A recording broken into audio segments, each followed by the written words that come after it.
Hello everyone, Namaste, this is Shami Herons and welcome back to Your Wealth India. Today we are going to discuss yet another important topic.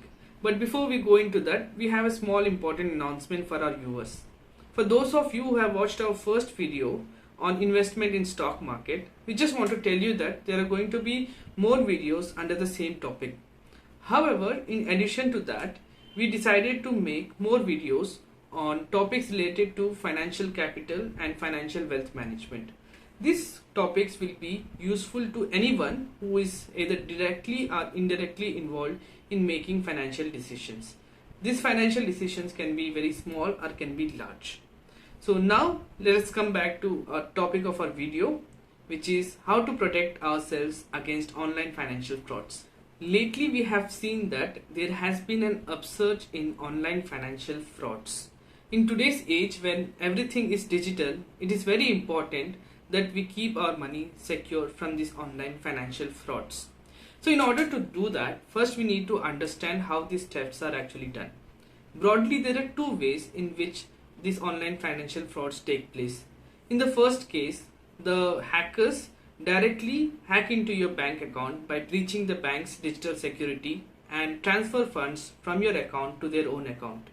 In this case, since it's bank's mistake, so bank is liable to provide refund of your money. In the second case, the fraudsters try to reach out to you and then trick you into transferring money from your bank account into their bank account. Now many people would think that only not so smart people will get tricked by such scammers. But let me tell you one thing, never ever underestimate these scammers. If they just happen to call you at wrong time and catch you off guard, probably when you're doing something very important and you're not very attentive, it is very highly likely that you might fall into their trap. If you have been following news, you might have noticed that there have been lots of such incidents being reported in news. For instance, there was this case when a man was trying to sell sofa online for rupees 7,000, and instead of getting the money, he ended up transferring 63,500 rupees into the account of the fraudster. And then there was another case when this woman was trying to buy liquor online for rupees 1,700, ended up transferring amount of rupees 1.6 lakhs into the account of these scammers. So how do we protect our well-earned money from these online financial frauds? Well, the first step is quite simple and very straightforward. One needs to follow the guidelines and instructions provided by the bank or the government. Well, these instructions are quite simple, like not sharing your personal bank account details with the strangers, and being careful while entering ATM pin in the ATM machine, and sharing your OTP with strangers is a big no. So one needs to follow these guidelines religiously, like we follow the flight safety guidelines while we are traveling by plane. But even after religiously following all these safety instructions and guidelines, what if we make a small minor mistake? Or what if the scammer comes up with a new trick up their sleeve? In all these situations, you are a vulnerable target all the time. So today we are going to discuss a strategy that is going to protect your funds from these online financial frauds by reducing its risk exposure. The basic idea is reducing the digital footprint of your bank account that contains all these funds. As I said, the strategy is quite simple. You don't have to make any transactions using your bank account that contains your funds. Now many of you might wonder then, if that is the case, what is the use of having a bank account?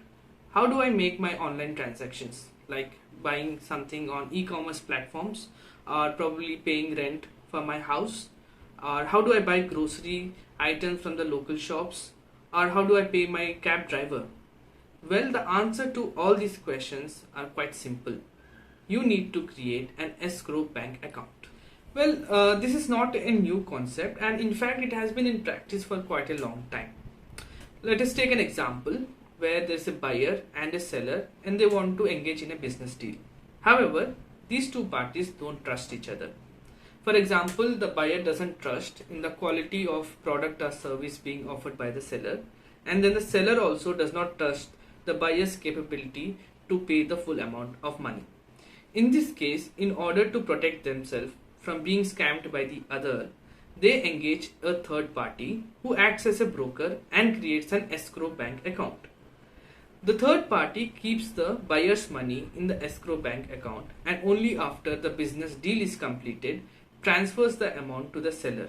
In this way, both the buyer and seller are safe from being scammed by each other. In our case, we don't have to actually engage a third party to create this escrow bank account. We ourselves can create a new bank account that can act as an escrow bank account.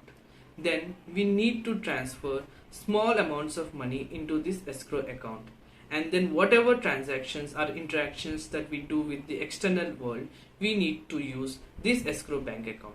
So this way, even if the hackers hack into your account or try to trick you into transferring money, they can only steal the small amount of money that is present in this escrow bank account, while all the funds that you have, that is the majority of the fund you have, will be resting safely into the Nest bank account.